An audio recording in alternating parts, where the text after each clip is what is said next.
intervensi apapun, tangkap-tangkaplah Harun Masiku, cari-carilah. Nah, saya tanya dulu, Bung Adian, Anda mendukung kalau KPK menangkap Harun Masiku? Iya, tapi tidak perlu manggilin orang terus. Orang yang sama.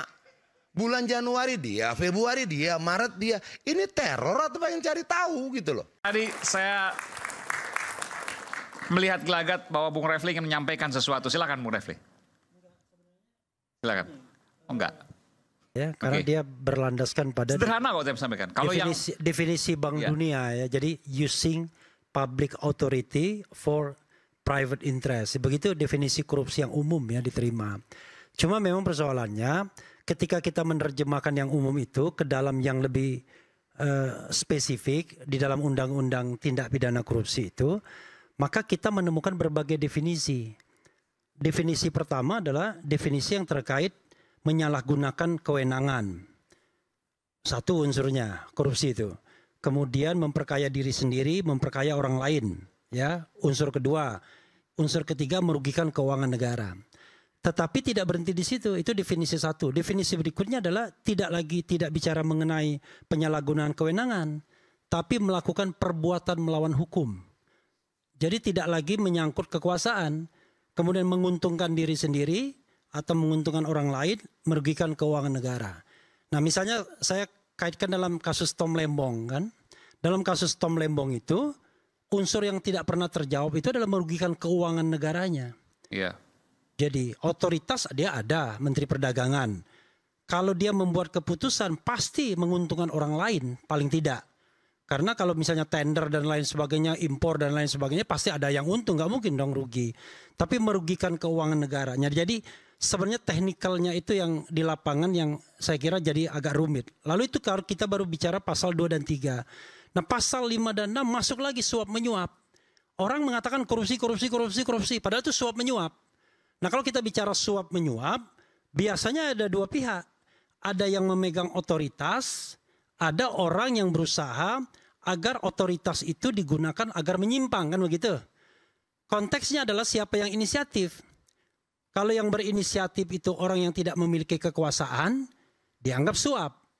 Kalau yang berinisiatif itu adalah orang yang memiliki kekuasaan, pemerasan namanya. Menurut logika Bung Rocky tadi, kalau seandainya yang nggak punya kekuasaan itu kemudian menetapkan tidak akan terjadi apa-apa, maka tidak akan terjadi korupsi itu. Yang punya kekuasaan kuncinya. Bentar, saya bicara tentang suap menyuap. Tadi korupsi kan saya kira pasal 2 dan 3 tadi. Nah, dalam konteks Harun Masiku ini ya, kan sederhana. Either dia suap menyuap, berarti yang berinisiatif kan orang yang tidak punya otoritas kan? Iya. Itu suap namanya. Tapi kalau dia punya otoritas, itu namanya pemerasan sekaligus korupsi. Karena dia menyalahgunakan kewenangan dia. Nah dalam kasus misalnya saya pernah bermasalah di Mahkamah Konstitusi. Definisi yang dibikin Pak Mahfud, lebih indah lagi pada waktu itu. Jadi saya dikatakan melakukan percobaan penyuapan. Bayangkan. Karena dia tahu konsekuensinya. Kalau saya dibilang saya melakukan suap, waktu itu kan saya membongkar kasus Akhil Mukhtar. Kalau saya melakukan suap dan itu terjadi, maka dua pihak kena. Yang menyuap, yang menerima suap. Berarti dia nggak mau dong kalau hakim Mahkamah Konstitusi dikatakan menerima suap. Maka terminologi itu tidak dia gunakan.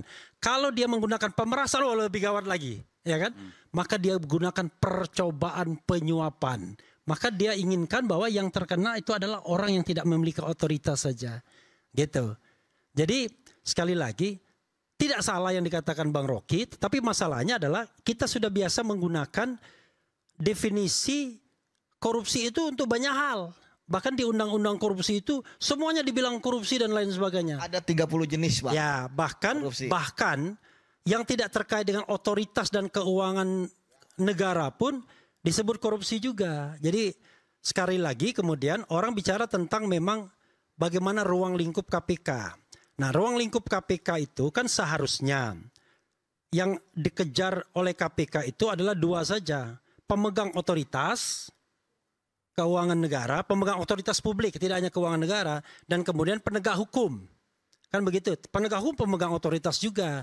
Tetapi dalam banyak hal tiba-tiba private entity ini lebih banyak kenanya dibandingkan public authority, pemegang public authority holder. Jadi menurut saya kalau kita mau kembali kepada ide awal bahwa KPK itu adalah melakukan trigger mechanism terhadap pemberantasan korupsi, maka yang kecil-kecil ecek-ecek itu jangan lagi diurusin KPK. Baik. Jadi urusan KPK itu bagaimana mentorpedo korupsi yang terjadi di TNI, korupsi yang terjadi di tubuh istana, korupsi yang terjadi di tubuh kepolisian, di tubuh kementerian. Nah itu baru keren. Tapi kalau cuma sekedar suap menyuap Harun Masiku, rasanya nggak keren. Walaupun dalam konteks ini menjadi bermasalah karena wah, kok tiba-tiba kasus yang cuma 900 juta ini, yang 600 juta delivery, tiba-tiba menjadi luar biasa ya. Mungkin karena Adian Napitulu terlalu vokal sih ya membela PDIP-nya. Tapi saya bertanya itu juga, saya ingin tanya ke penyidik KPK, mantan penyidik KPK, Bung Yudi. Ini kan yang hilang buronannya. Kenapa yang dipanggil itu orang-orang yang terkait buronan itu? Kan cari aja buronan, ini kan logika sederhana ya. Betul. Cari aja buronannya. Kalaupun perlu informasi ya datengin kan gitu. Ini logika sederhana. Ya kalau berdasarkan pengamatan saya ya kan juga. Kalau gini Yudi harus jujur. Ya nggak berani jujur itu masalahnya.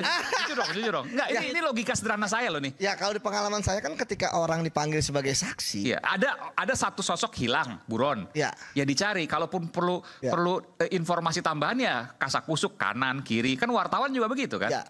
Nah ini kenapa kemudian KPK memanggil dan terus memanggil gitu, padahal buronannya yang di sana gitu kan? Ya kalau saya kan tentu penyidik KPK menduga ya ada hubungannya, karena kan ada hubungannya. Saksi itu kan orang yang melihat, mendengar, mengalami, dan kalau saya lihat ya dari pemanggilan ini kan setidaknya ada dua hal ya. Apakah itu terkait dengan material kasus korupsinya ya, ataupun kedua terkait dengan mengetahui kasus pelariannya Harun Masiku, kan nggak jauh-jauh dari situ. Kalau misalnya terkait material, saya pikir seharusnya kan tadi sudah disampaikan oleh Bang Boyamin ya, ini kan sudah inkrah ya. Artinya menurut saya sudah tidak banyak lagi hal yang perlu dicari terkait dengan materialnya. Jadi gini, orang yang dipanggil itu diduga mengetahui di mana posisi Harun Masiku dan seterusnya. Ya, kalau saya lihat ya tentu penyidik memanggil saya kira tidak perlu membela KPK juga. Enggak, maksudnya apa? Enggak bisa dijawab ya sudah gitu loh. Enggak lah, saya kan disuruh analisis.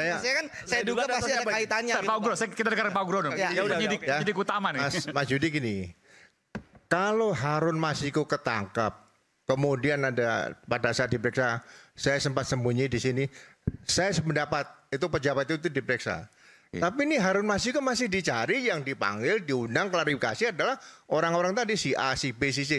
Lah kalau saya sudah tugas seperti siapa yang kompol tadi? Rosa. Sekarang HBP ya. Udah. Saya lepaskan semua identitas, saya nyamar.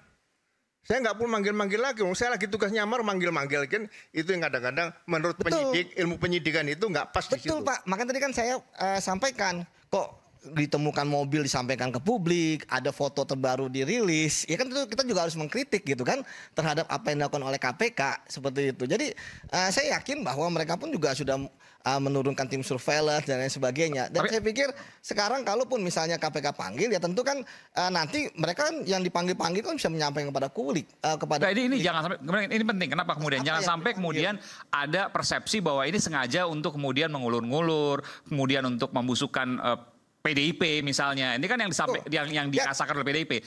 Padahal tidak perlu. Tapi kalau seandainya perlu, ya nggak apa-apa. Apa kira-kira yang kemudian perlu untuk memanggil itu? Kira-kira alasan apa?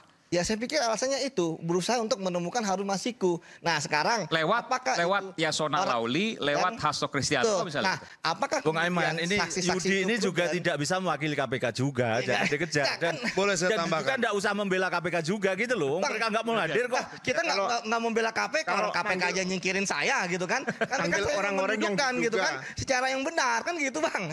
Manggil orang yang diduga kaitan Harun Masiku. Kita ini praduga tak bersalah, ini praduga bersalah sepertinya seperti itu. Harun Masiku masih di luar nggak tahu di mana, yang dipanggil orang-orang yang hidup tenang sementara ini kan gitu.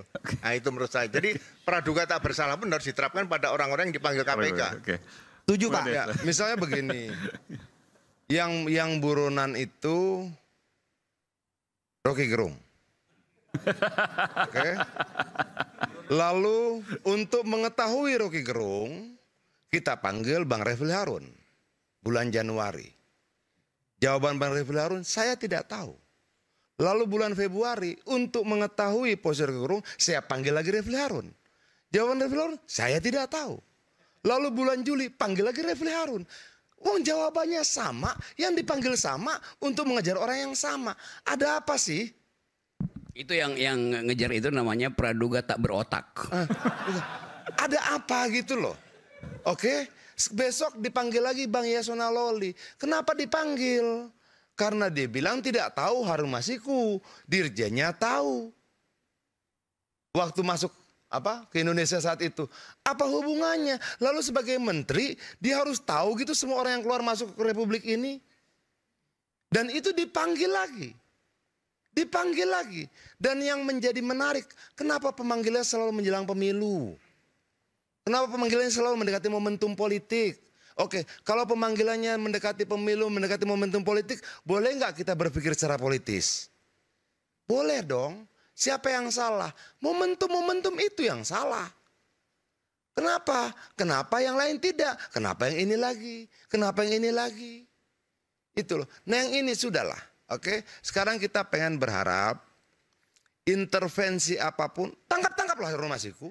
Cari-carilah. Nah, saya tanya dulu, Bung Adian, Anda mendukung kalau KPK menangkap Harun Masiku? Iya, tapi tidak perlu manggilin orang terus. Orang yang sama. Bulan Januari dia, Februari dia, Maret dia. Ini teror atau pengen cari tahu gitu loh. Karena ini ketika dipanggil berkali-kali, sama seperti kalau kita berhadapan dengan aparat melakukan interogasi. Yang ditanya itu, terus tapi dari pagi sampai malam. Itu benar nggak secara teori penyidikan? Nggak boleh kan? Itu pelanggaran HAM dong. Yang ditanya jam 7 pagi dan ditanya jam 8, 9, 10. Itu terus. Secara teori penyidikan modern tidak boleh. Itu loh. Nah yang dipanggil Januari, Februari, Maret itu terus orangnya. Jangan. Dengan pertanyaan yang sama. Nggak dapat ambil handphonenya. Nggak dapat. Sudahlah. Sudahlah, tidak ini KPK yang kita perjuangkan 26 tahun lalu sebagai bagian dari implementasi pemberantasan korupsi yang kita perjuangkan dalam proses reformasi. Nggak begini. Nggak begini ceritanya. Itu loh. Semua jadi serba menakutkan. Semua jadi serba membingungkan.